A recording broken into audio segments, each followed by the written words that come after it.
The Invictus Games 2025, an event meant to celebrate the resilience and spirit of wounded, injured, and sick service members, has instead become a stage for controversy and disappointment, thanks to Meghan Markle.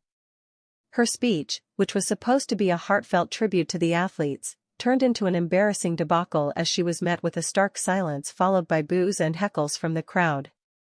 This reaction not only overshadowed the event but also highlighted the growing public discontent with Markle's perceived self-focus in a setting dedicated to honoring others. From the moment Meghan stepped onto the stage in Vancouver, the atmosphere was charged with an unusual tension. Clad in what was described as an attempt at elegance with a metallic chocolate brown outfit, her presence was meant to captivate, but instead, it seemed to provoke. As she began her speech, the crowd's expectations were high, hoping for words of encouragement and solidarity. Instead, they were met with what many described as a self-aggrandizing narrative, focusing more on her personal journey and less on the heroes of the day. The silence that followed her words was deafening, a clear sign of the audience's lack of appreciation for her message. As murmurs turned to boos, it became evident that Meghan had misread the room, or perhaps, the public sentiment towards her had shifted significantly. Critics have long pointed out Markle's tendency to turn every event into a personal spotlight. This was not the first time her actions at the Invictus Games drew negative attention.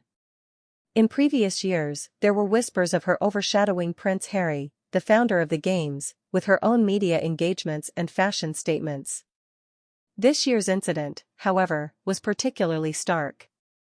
Reports suggest that her speech included anecdotes about her life, her feelings of home in Canada, and her children, while the athletes who had overcome immense personal battles were left waiting for their due recognition. The backlash was swift and severe on social media platforms, which buzzed with comments criticizing her for using a platform meant for veterans to promote her own image.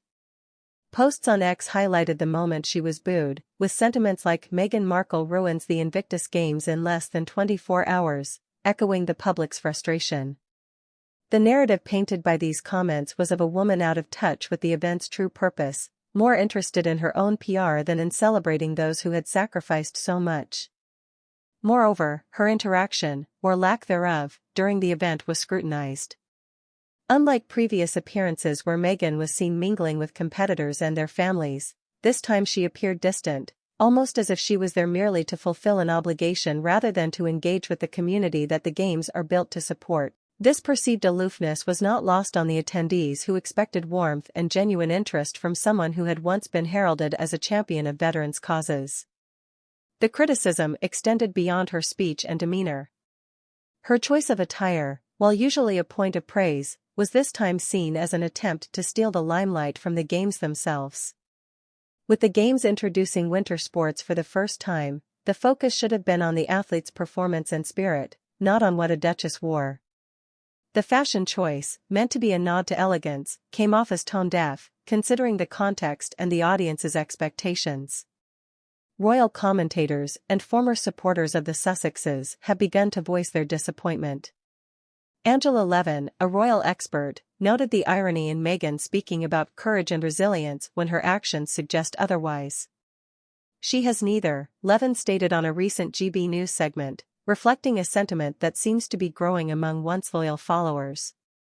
The narrative is shifting from one of admiration to one of critique, with many feeling that Meghan's involvement in such events should be more about service than self-promotion. The fallout from this event could have long-term implications for Meghan's public image. Already, there's talk of how this might affect her future engagements, with some suggesting that she might scale back her public appearances, especially at events where the focus should be elsewhere. The Invictus Games were supposed to be a testament to Prince Harry's vision, but with this year's incident, they've become a testament to the challenges of managing public perception when personal ambition overshadows communal celebration. In conclusion, Meghan Markle's moment at the Invictus Games 2025 was not just about a speech gone wrong, it was a stark illustration of how far removed she seems from the ethos of the event. The boos and heckles were not just reactions to one performance, but a collective expression of a sentiment that might be harder to repair than the physical wounds of the athletes she was there to honor. As the Games continue, the focus should return to those who truly embody courage and resilience, leaving behind the drama of a duchess's misstep.